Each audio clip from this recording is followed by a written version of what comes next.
What is up, defects? Welcome back to another episode of Defects Spec. Before we get into these books, Matt, why don't you do the honors this time? Shit, I got you watching me. I got some big shoes to fill. But first up, we got Express Comic Book Pressing. You know our boy Erod. That's who we send our books to for cleaning and pressing. Hit him up. Defects 10 gets you 10% off. And next up, you know Canada's number one beaver. That's right, Mutant Beaver Comics. They are the world's largest online retailer for exclusive comics. Hit them up. Tell Pat and the B-Man the Defects sent you. Use code Defects10 for 10% off. All right, defects. Before we get started, I just want to throw a little disclaimer out there. This defect specs episodes that we do, guys, it's books that we are picking up because as comic book readers, when characters come out, we do research and we kind of look at what's the next thing or what's MCU related or even comic book related. We are in no shape, way, or form telling you to go out and buy these books. What we are telling you is to go out, read and research what we're talking about, and then make your own decision, guys. So let's get it started. These books are going to contain spoilers. So if you haven't seen Eternals yet, you might want to just fast forward to Matt's books. I'll give you 3, 2, 1.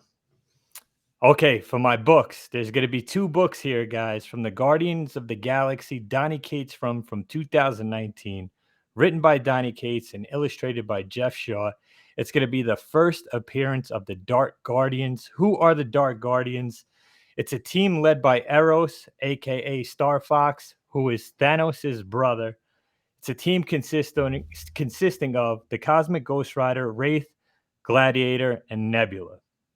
Now, before I get started, I have 2 books up, Guardians of the Galaxy issue 2 and issue 3. It's almost cameo verse first full appearance, but reading it, I have it as issue 2. CGC has it as issue 2, but other resources out there in the comic book community have it at issue 3. Issue 3 is cool. The cover A is the first team appearance on cover. So both these books are cheap enough to grab right now. So let me get into this spec of the Dark Guardians and a theory behind it. So it's going to be both a cool team that you have Cosmic Ghost Rider, Wraith, Gladiator, Nebula, and Erosan, who's a hot character right now, played by Harry Styles. And not only that, this is more of the theory. So Guardians of the Galaxy 2019 starts off, it's the funeral for Thanos, a beheaded Thanos that was killed prior. Eros holds this funeral where every major player from the cosmic universe is invited because they are going to play Thanos' last will. So his dead, headless body is there, laid out for everybody to see, and they find a device containing his last will. In Thanos' last will, he's projected as a hologram, and what he says is he's implanted his conscience into a being that's in the Marvel universe. He doesn't say who, but he says the plan is this being with his consciousness is going to resurrect him, resurrect his dead body. So, of course, everybody goes into turmoil. Everybody's worried. Is Thanos coming back? While this all ensues, the Black Order breaks into the funeral and steals the lifeless, headless body of Thanos.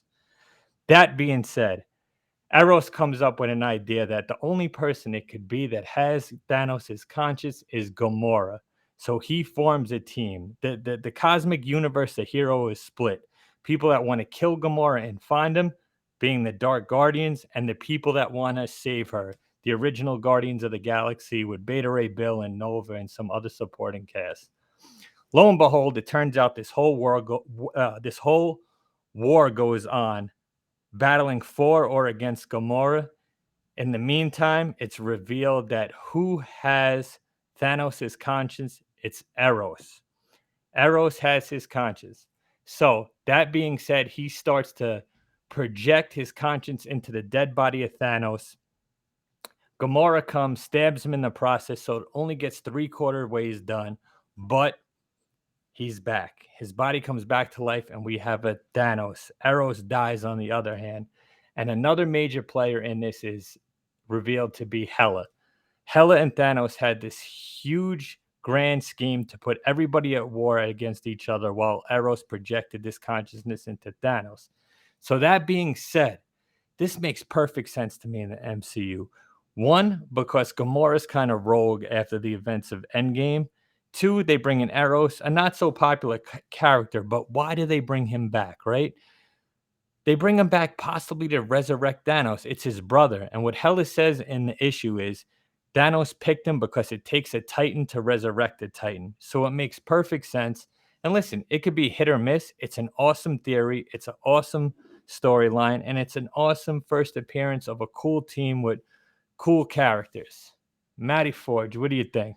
Yeah, man, I think you hit the nail right on the head, especially with the two Guardian teams. We know that James Gunn talked about having other Guardian teams, and we know there's Guardians 3 coming. We know there's a Guardians holiday special coming.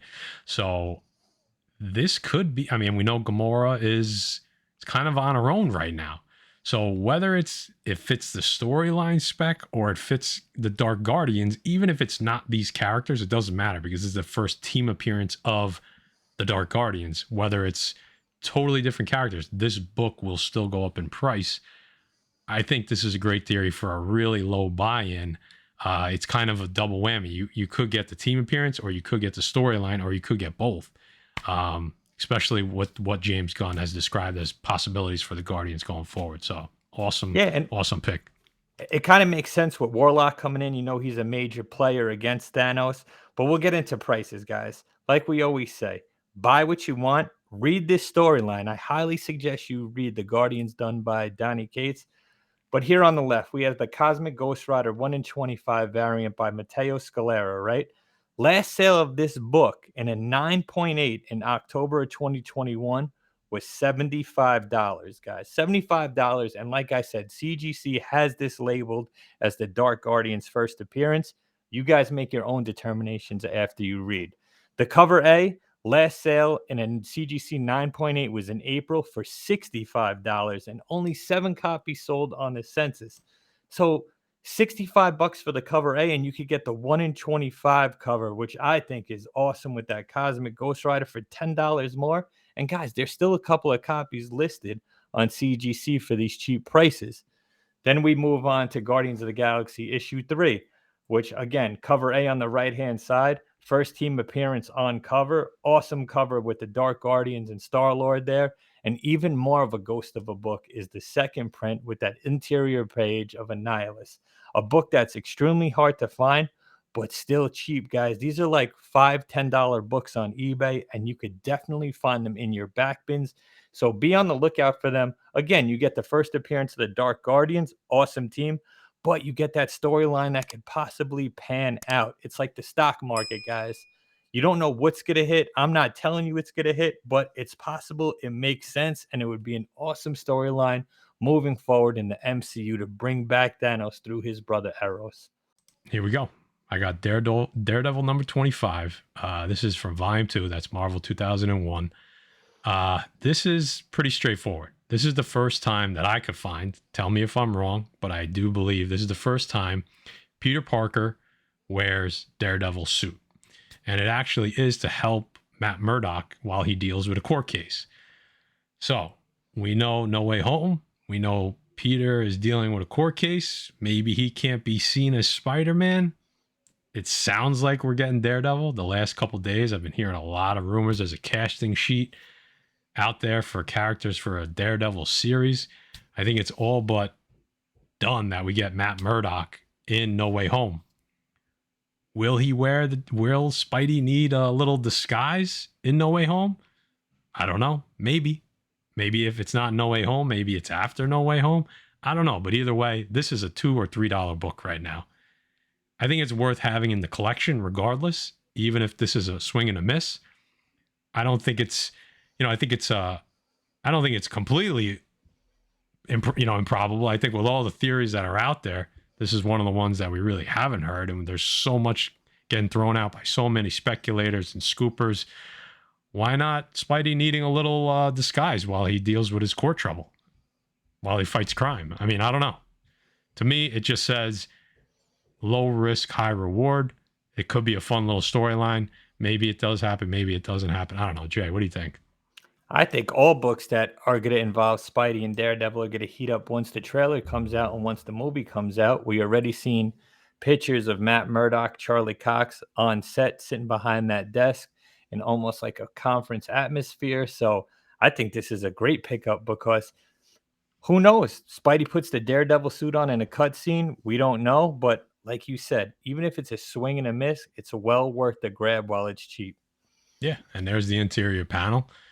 Like I said, you can get these $2-3 right now. Those are the ones I was seeing on my comic shop, eBay, stuff like that. So, I've been speculating this for a while. Me and Jay have been talking about it, that maybe this is what happens. So I figured I would share with you guys right before the movie. And hey, if it hits, great. If it doesn't, hey, you can't get them all. But low investment here. So some of you may know this book, some of you may not. This is, to me, it's a hit or miss. Some people are already buying this.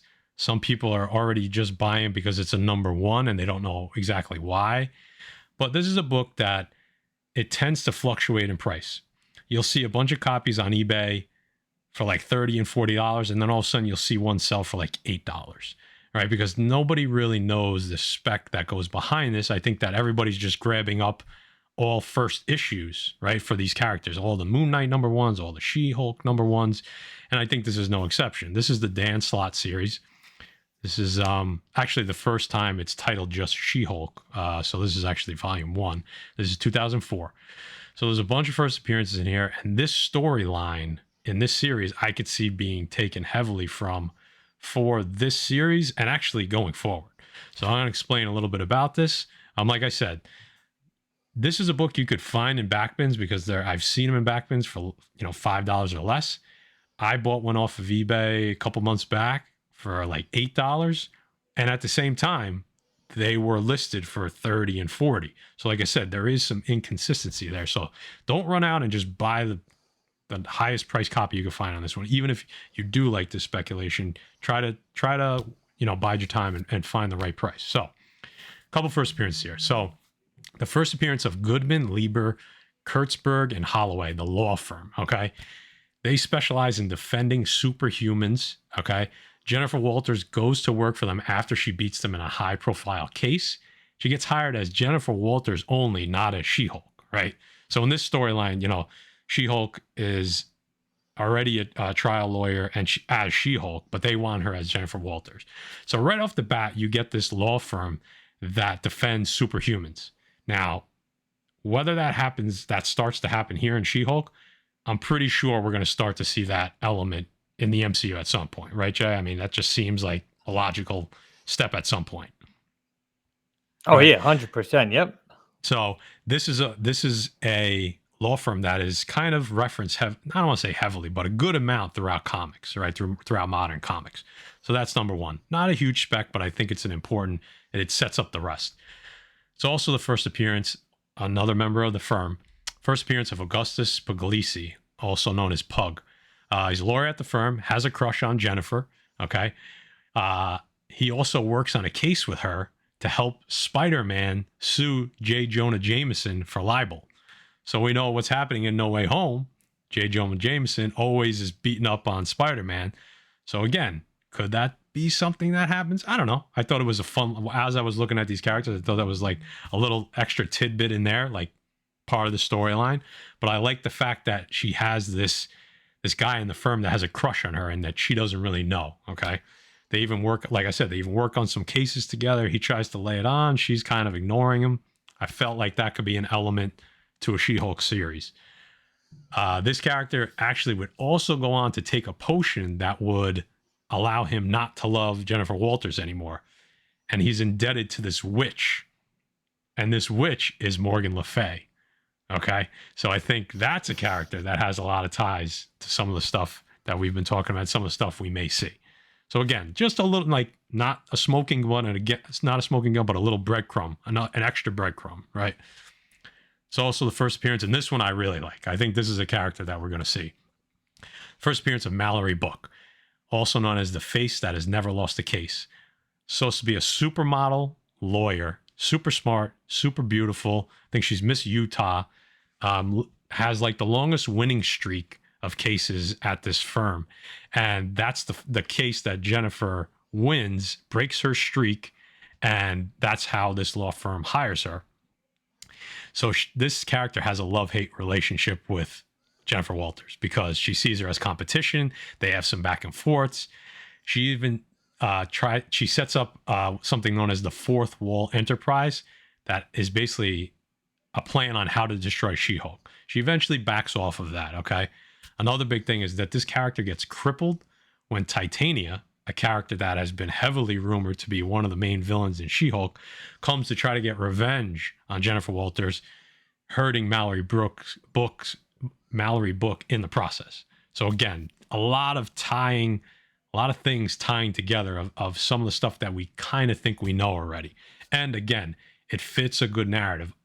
A competitive, another woman, super beautiful woman competing at the law firm with Jennifer Walters. Sounds like something they could definitely pull on in the show. And then the last one is the first appearance of Holden Holloway.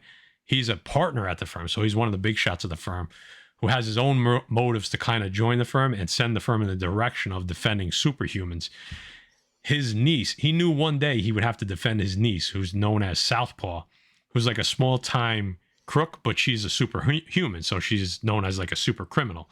So part of the storyline during this Dan Slott run is that he knows that that character is going to have to be defended, and that's why he pushes the firm to go down this route of defending superhumans and taking on their cases. So to me, this book and this whole series has a lot of possibilities for this Disney Plus show. No major characters, but this is a storyline and a lot of minor characters that could see this book, if you get it for $5 or $10, go to that $50, $60, $70 level. And if it's a 9.8, maybe you hit a home run. So that's all I got. I think that's all we got for this week, right? That's it, man. I hope you enjoyed it. Like we said, do your homework, read for yourself, guys, and you guys make your determinations whether you want to buy these books or not. That's it. So I think we're going to wrap this up. And for the Pressable Defects, catch you on the next Defect Spec.